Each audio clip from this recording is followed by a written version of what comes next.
Fala pessoal, tudo bem com vocês? Hoje nós vamos dar sequência falando sobre a reforma tributária na operação com imóveis. No vídeo anterior nós falamos sobre a locação de imóveis, hoje nós vamos falar sobre as operações de venda de imóvel, tá? É um ponto muito importante, tem muita mudança que já está acontecendo aí, que vai acontecer, né? Já está aprovado, né? Então só falta a regulamentação. Tem algumas coisas bastante interessantes, né? Bem curiosas, assim, que vai ser bem diferente do que é hoje.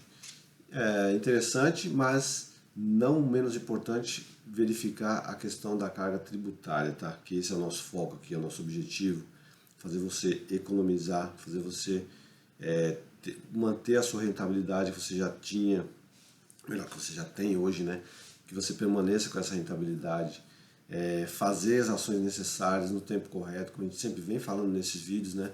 Então, quero que você venha junto comigo, venha junto com a gente, com a sua contabilidade, para a gente ajudar você nessa transição, ou com outro profissional também, não tem problema nenhum. O importante é a gente fazer essa troca, ok? Vamos dar uma olhada nisso? Aqui, vamos só dar uma repassada aqui. Qual que é o intuito desse vídeo aqui? É fazer essa análise da carga tributária, né? Que vai impactar nas operações de imóveis, de operação de compra e venda de imóveis. Verificar também a questão sucessória, tá? Porque nós vamos falar de estruturas de holdings, né? Que vai ajudar nesse processo, que já ajuda hoje e vai, ao meu ponto a minha forma de ver, vai continuar sendo vantajoso, tá? Como vem falando também. E a proteção patrimonial, que é algo que ninguém vai abrir mão da sua proteção patrimonial, tá?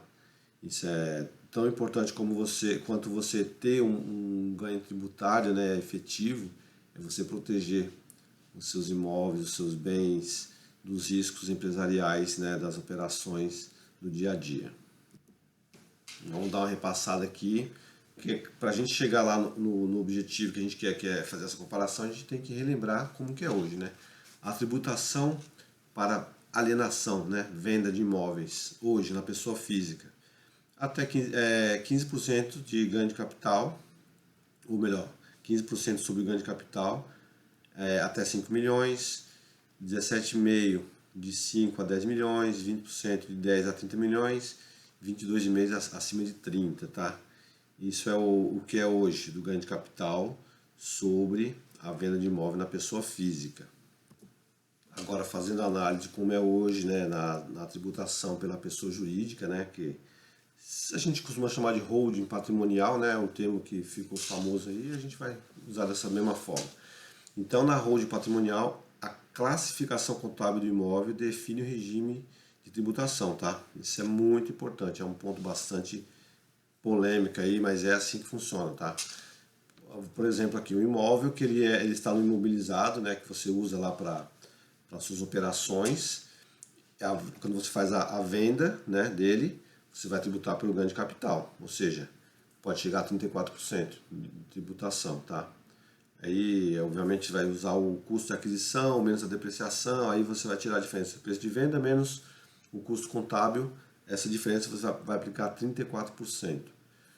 Quando a empresa é uma holding patrimonial que tem atividade de compra e venda e tem esse imóvel classificado no estoque, tá? Estoque de imóveis, a tributação é a tributação da atividade, ou seja, vai chegar aí em torno de, vamos arredondar para 6%, tá?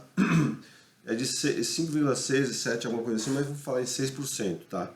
Só que isso precisa o imóvel estar classificado no estoque para compra e venda.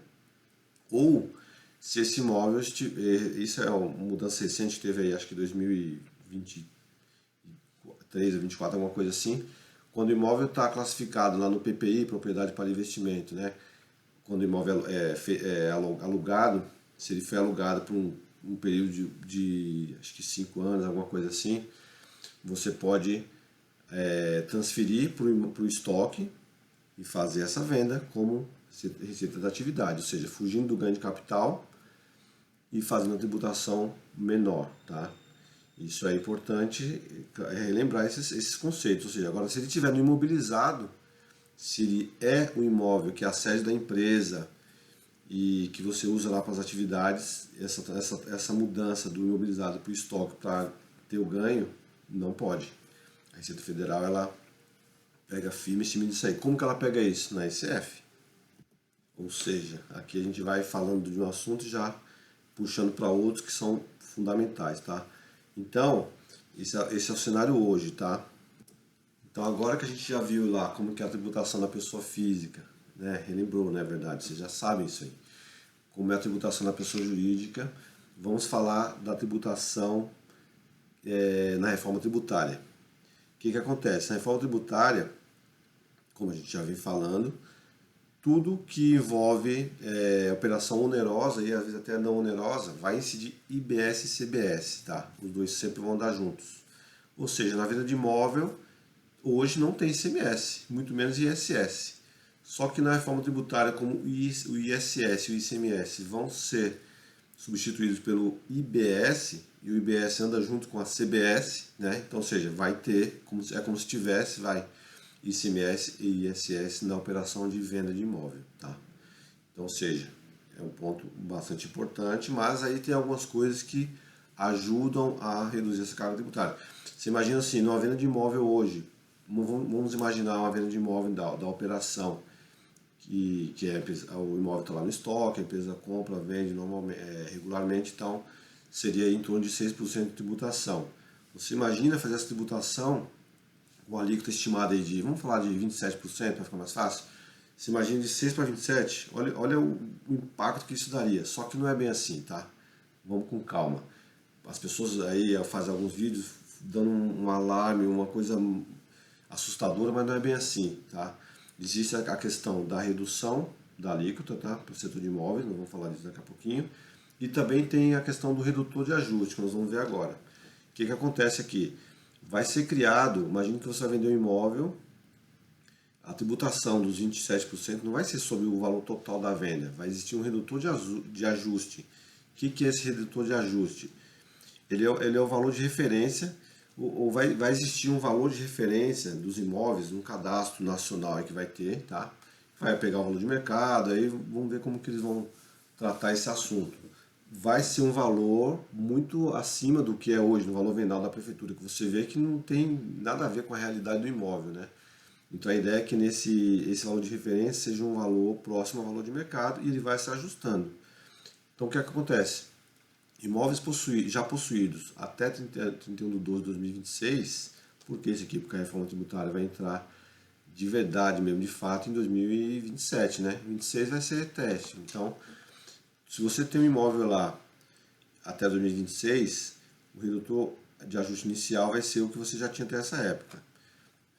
A partir de 2027 vai ser o imóvel adquirido a partir de 2027, tá? Então, ou seja, o que for menor entre o redutor de ajuste e o valor de referência. Ou melhor, desculpa, o custo que você tinha e o valor de referência, o que for menor, tá? Nesse item 2 aqui, esses valores de referência, redutor de ajuste, é para não contribuinte, tá?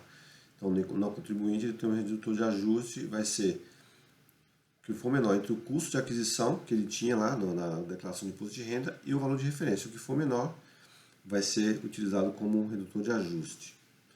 Aí, na transferência entre contribuinte de IBS e CBS, o redutor de ajuste que já tinha lá na empresa que você adquiriu, ele vai sendo carregado, tá? Até ele morrer, digamos assim, quando você vender esse imóvel para uma pessoa física, ou seja, não pessoa física, não contribuinte, tá? Que pessoa física ela pode ser contribuinte também, como nós já vimos nos vídeos anteriores.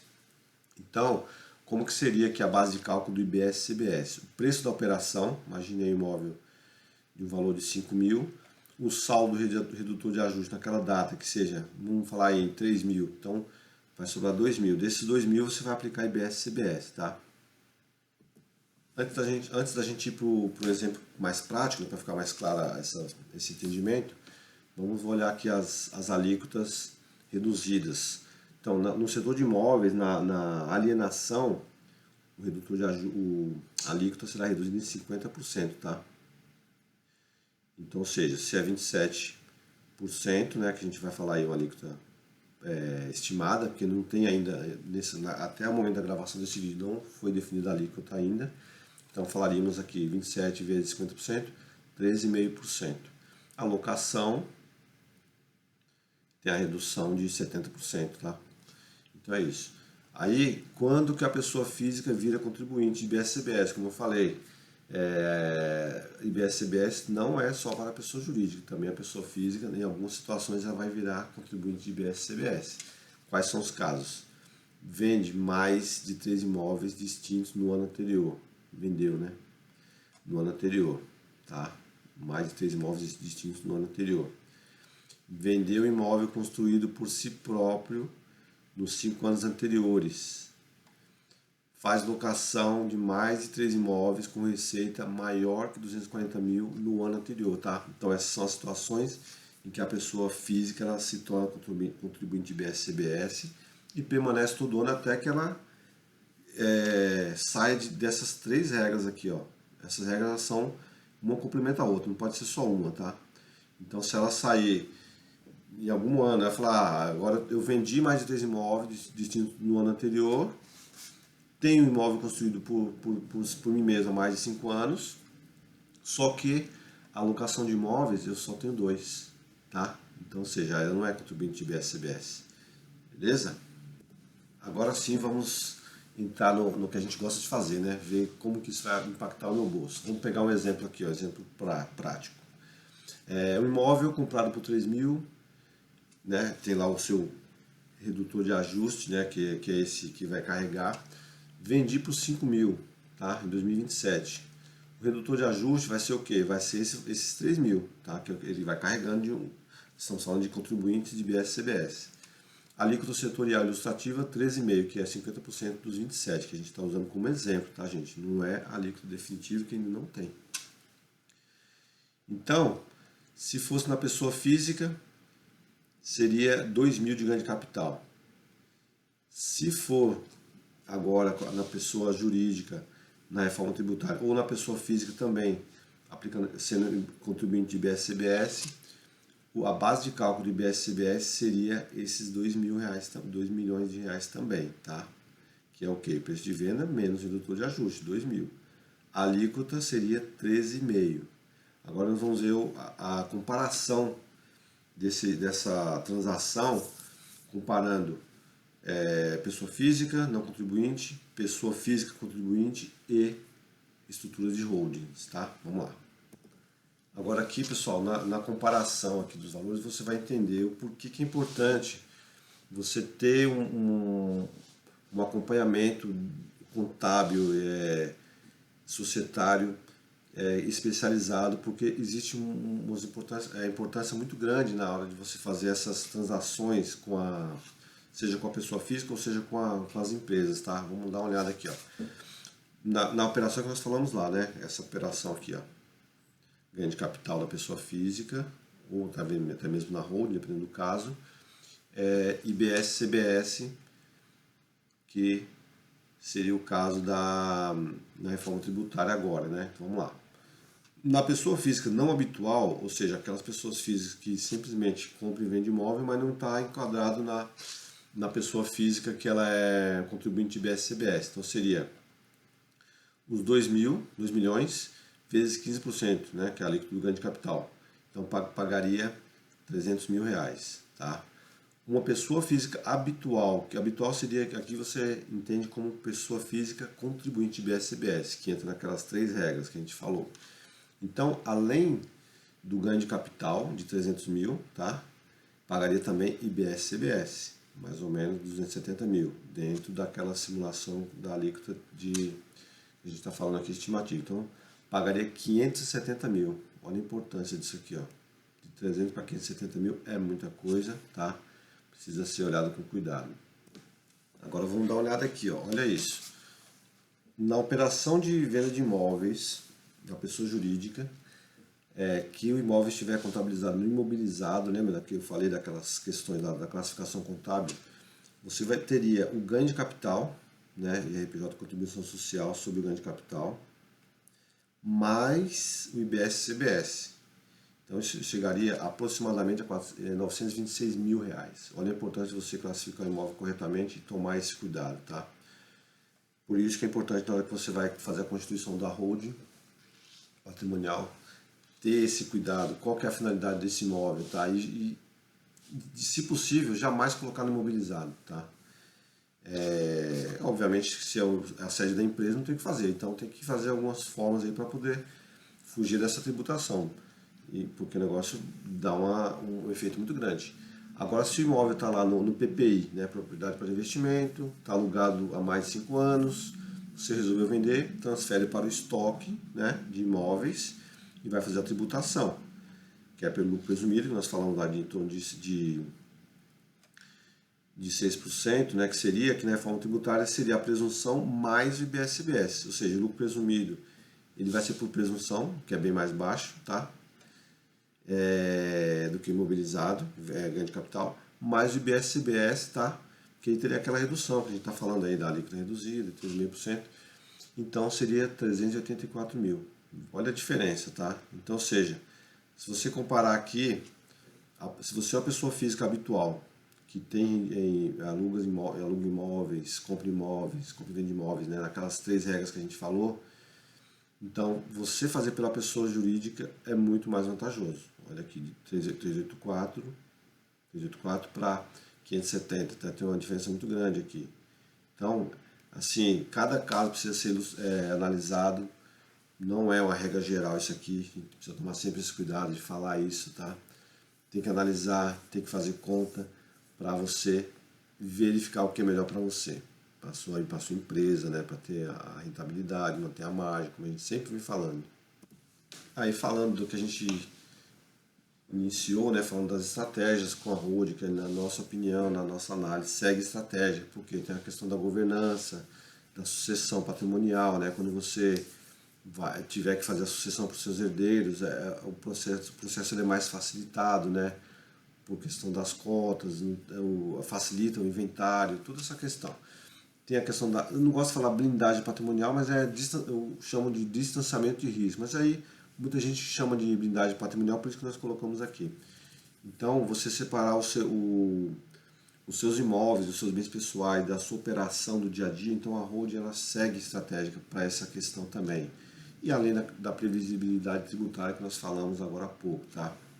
Então, ou seja, vale a pena sim investir em holding por várias questões, aí você tem que avaliar cada caso, se o seu caso vale a pena ou não. Então, para você ter uma ideia do que você precisa avaliar, fazer a decisão entre pessoa física e holding, frequência de operações, vai vender mais de 3 imóveis por ano ou construir para vender? Se sim, tem de virar transformada a pessoa contribuinte IBS-CBS, então tem que avaliar. Classificação de pessoa jurídica, como que está os meus imóveis imobilizados, no estoque para venda, está lá na PPI para alocação, né? Já existem imóveis em 2026, né? Ou será adquirido após isso. Então, qual que é a estratégia societária que você vai querer fazer, tá? Como que é a sua família, né? Tem toda essa questão, tem que pensar em tudo isso. Por isso que o processo de elaboração de uma holding não é só chegar lá e abrir a empresa e pronto. Não. Você tem que avaliar várias questões, né? Até imaginar o que pode acontecer lá na frente. Claro, nós não somos Deus, mas a gente tem que planejar, né? E fazer a sua parte. Aí o que vai acontecer depois é consequência da vida, mas a gente tem que planejar. Então, pessoal, vimos aí que a operação de imóveis, além da locação que a gente falou no outro vídeo, nessa aqui falando sobre a operação de compra e venda, é bem interessante, tá? Fazendo da forma correta, você vai continuar tendo rentabilidade, além de proteger o seu patrimônio, facilitar a sucessão empresarial, sucessão dos seus bens, né? Fazer a sucessão na sua família. Então, basta você acompanhar o assunto, não deixar para a última hora, como a gente sempre vem falando aqui, a gente acaba sendo repetitivo, mas é importante, né, ficar atento a isso. 2026 já está aí, então vai ser período de teste, mas vai ser um período também de você se você não der para fazer nada mais esse ano, que já praticamente já está terminando, né, estamos em outubro, comece 2026 já com esse assunto mais assim fresco na sua mente, vai em busca de informações, de consultoria sobre o assunto para você ficar tranquilo, tá bom? Fazer análise com mais tempo, né, para você ver qual que é a melhor estratégia, fazer simulações, tá bom?